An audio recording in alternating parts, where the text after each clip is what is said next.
అలా చెప్తున్నా, ఈ రాజ్యం మీద మనసు పెట్టుకోకండి, భూలోకం మీద ఆశలు పెట్టుకోకండి. ఇది ఆశ చూపి మోసం చేయు. ఏమిటిది? ఇది ఆశ చూపి మోసం చేయు. ఈ మాయాలోకం నమ్మవద్దు, నమ్మవద్దు, నమ్మవద్దు. ఈ మాయాలోకం నమ్మవద్దు, నమ్మవద్దు, నమ్మవద్దు.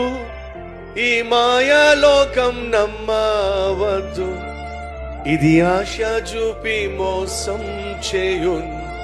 ఈ మాయాలోకం నమ్మవద్దు. ఇది ఆశ చూపి మోసం చేయున్. ఈ మాయాలోకం నమ్మవద్దు. ఇది మాయలోకం, దీన్ని నమ్మద్దు. అది అసలైన లోకం, దాని మీదే నమ్మకం పెట్టుకో. ఇది అశాశ్వతం, అది శాశ్వతం.